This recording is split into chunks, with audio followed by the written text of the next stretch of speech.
White house के lawn पर इस सोमवार होने वाले UFC 250 का युद्ध से क्या लेना देना है? दोनों को एक ही सवाल का जवाब देना होता है। जब दुश्मन लड़खड़ा रहा हो तो आप क्या करते हैं? वो हारा नहीं है, उसने अभी तक आत्मसमर्पण नहीं किया है और निश्चित रूप से उसका विनाश भी नहीं हुआ है, लेकिन वो खून बहा रहा है। वो खुद को अकेला महसूस कर रहा है, वो थका हुआ है। आप देख सकते हैं कि उसके शरीर से पसीना बह रहा है और वो अपने पैरों पर खड़ा रहने के लिए जूझ रहा है। क्या आप वहीं रुकते हैं, जीत की घोषणा कर घर जाते हैं या लड़ाई पूरी करते हैं? इतिहास ऐसे देशों से भरा पड़ा है जिन्होंने लड़ाई तो जीत ली लेकिन युद्ध हार गए क्योंकि वे एक कदम पहले ही रुक गए। रोमनों ने यही कार्थेज के साथ किया। मित्र देशों ने जर्मनी के साथ ऐसा किया था। दोनों बार उन्हें लगा कि खतरा खत्म हो गया है और दोनों बार वे गलत साबित हुए। आज ईरान इतिहास के उन पलों के समान स्थिति में खड़ा है। इसके समूह बिखर चुके हैं और इसकी अर्थव्यवस्था भारी दबाव में है।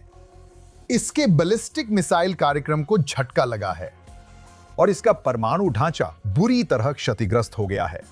हम जानते हैं कि मध्य पूर्व में इसकी रणनीतिक स्थिति दशकों में सबसे कमजोर है, लेकिन सवाल है, अगर ईरान इस समय को बिना नुकसान पार कर गया तो क्या हम शांति का जश्न मनाएंगे या हम सिर्फ अगली जंग की तारीख तय कर रहे हैं?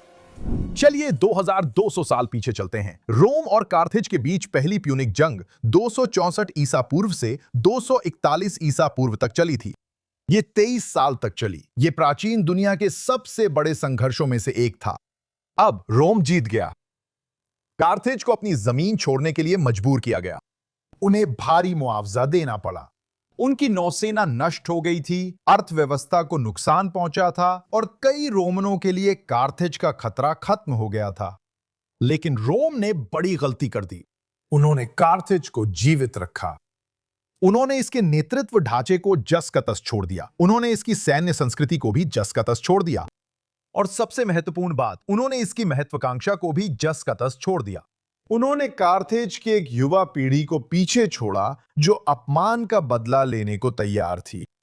हनिबल उन्हीं युवाओं में था जो सैन्य इतिहास के महान जनरलों में से एक हैं।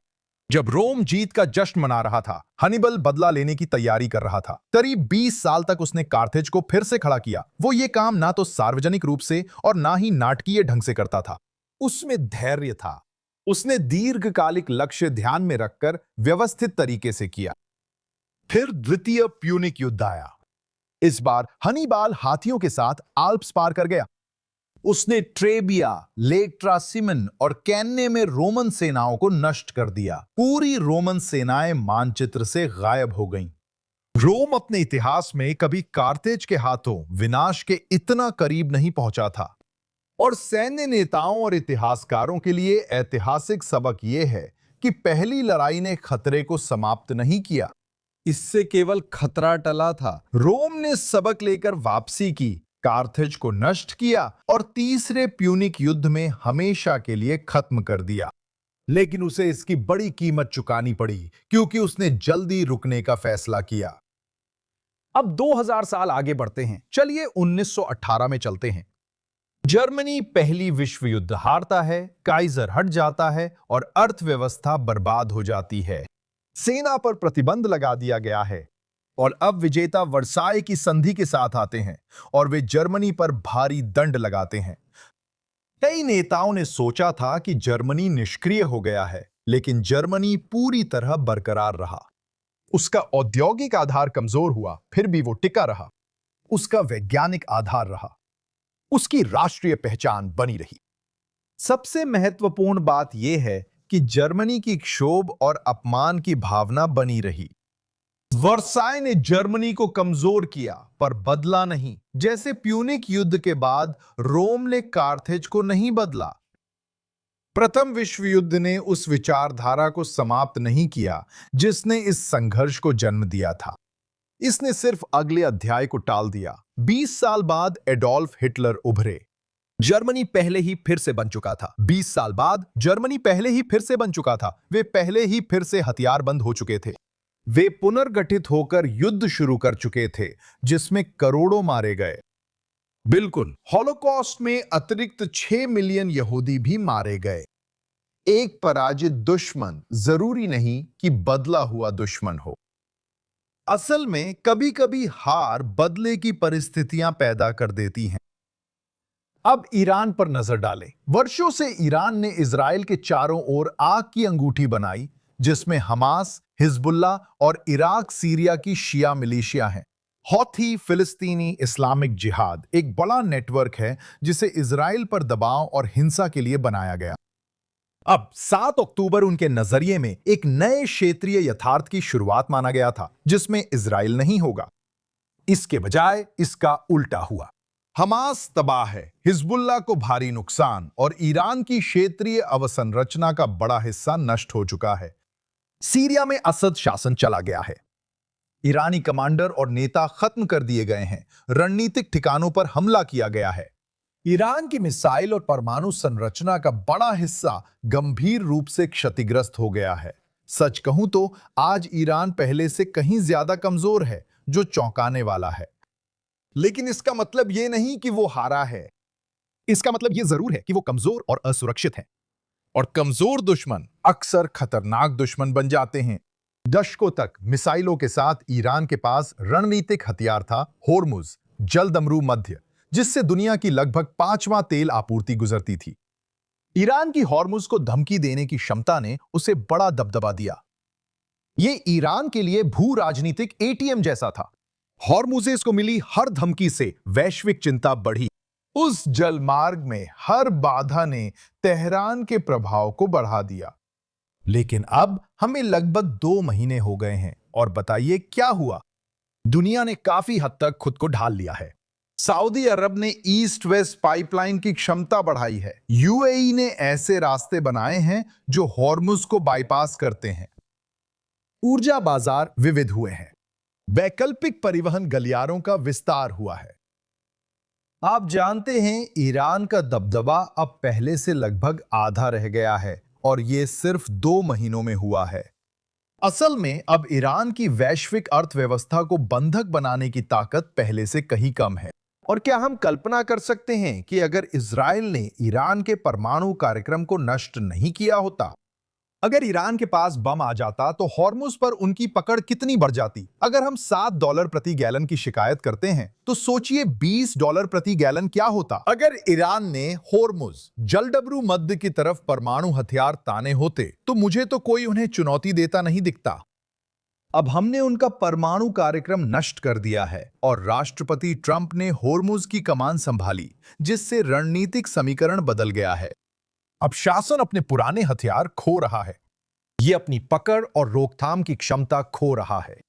और सबसे महत्वपूर्ण बात, आईआरजीसी अपने विकल्प खो रहा है। आप जानते हैं, बॉक्सिंग में एक कहावत है, एक बॉक्सर के लिए सबसे खतरनाक पल यह तब नहीं होता जब प्रतिद्वंदी सबसे मजबूत हो, बल्कि तब होता है जब वो घायल हो।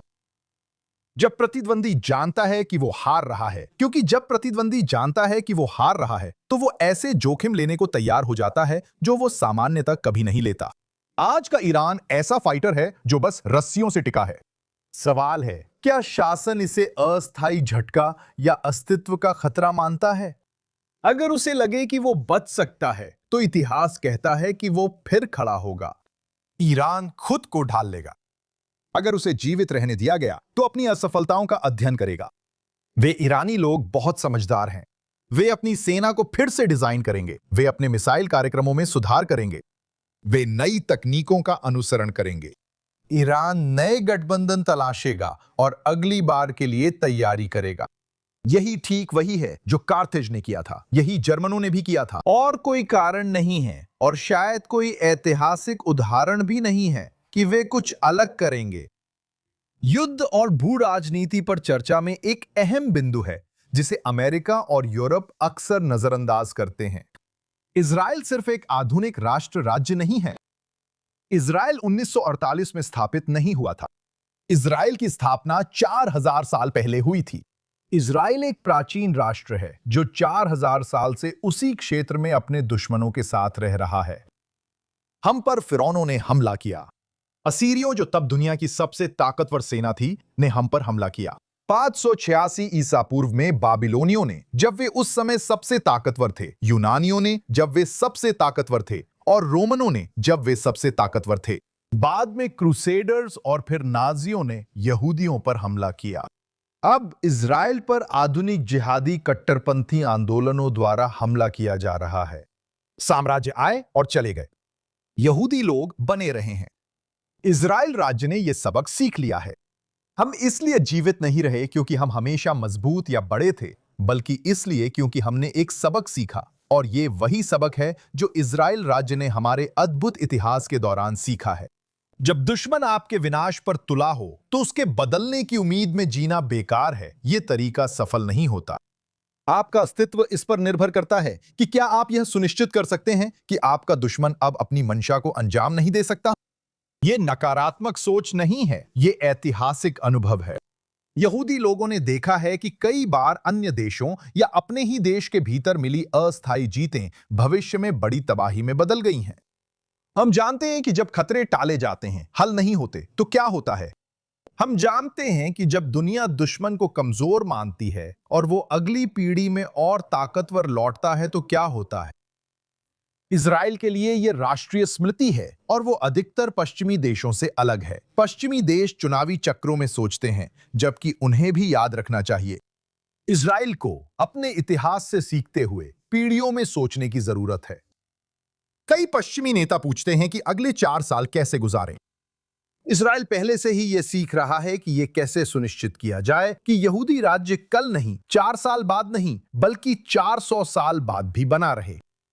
इज़राइल के प्राचीन दृष्टिकोण और पश्चिम के अल्पकालिक दृष्टिकोण के बीच का यह अंतर ईरान पर हो रही बहस में अब और भी स्पष्ट होता जा रहा है। आज पश्चिम के कई लोगों का उद्देश्य स्थिरता है। इज़राइल के लिए यह स्थिरता नहीं, बल्कि अस्तित्व का सवाल है, और ये दोनों एक ही चीज नहीं है। हकीकत यह है कि यह स्थिति मजबूत गठबंधनों में भी तनाव ला रही है। प्रधानमंत्री नेतन्याहू का ईरान पर हमला करने का फैसला रणनीतिक संस्कृति के अंतर को दर्शाता है। इस ऑपरेशन ने ईरान के परमाणु कार्यक्रम को पूरी तरह खत्म नहीं किया, तो फिर इसका असर क्या हुआ। इसने ईरान के मिसाइल कार्यक्रम को पूरी तरह खत्म नहीं किया, लेकिन इसने एक संदेश भेजा, तेहरान को एक संदेश, इज़राइल के दोस्तों को एक संदेश, और सबसे महत्वपूर्ण, खुद इज़राइल को एक संदेश। इज़राइल यह नहीं मानेगा कि हमारे अस्तित्व के खतरों का समाधान कोई और करेगा।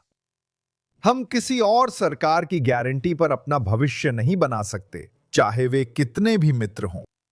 इज़राइल को अपनी रक्षा स्वयं करने की क्षमता को लगातार विकसित करना होगा। यह 1948 से ही सच रहा है, और 7 अक्टूबर के बाद कई इजरायली मानते हैं कि यह अब पहले से कहीं ज्यादा सच है। रोमनों ने सोचा कि कार्थेज खत्म हो चुका था, मित्र देशों ने सोचा कि जर्मनी खत्म हो चुका था। इतिहास ने दोनों बार एक कड़ा सबक दिया। जीत इस बात से मापी जाती कि आप अपने दुश्मन को कितना नुकसान पहुंचाते हैं। जीत सिर्फ एक चीज से मापी जाती है, इससे पता चलता है कि दुश्मन लौट सकता है या नहीं। आज ईरान दशकों में जितना कमजोर था, उससे भी ज्यादा कमजोर है, और उसका क्षेत्रीय साम्राज्य बुरी तरह से झटका खा चुका है। उसके रणनीतिक साधन कम हो गए हैं, उसके प्रॉक्सी गुट अब कमजोर हैं, उसके मिसाइल और परमाणु कार्यक्रमों को झटके लगे हैं। इजराइल और दुनिया के सामने सवाल यह नहीं है कि ईरान को नुकसान हुआ है या नहीं, उसे हुआ है। सवाल यह है कि क्या ईरान बदल गया है, क्योंकि इतिहास हमें यह अहम सबक सिखाता है कि जब एक दृढ़ निश्चयी दुश्मन पूरी तरह से बचा रहता है, तो एक युद्ध का अंत अक्सर अगले युद्ध की शुरुआत बन जाता है। ट्रू ईस्ट पॉडकास्ट के इस एपिसोड में मेरे साथ जुड़ने के लिए धन्यवाद।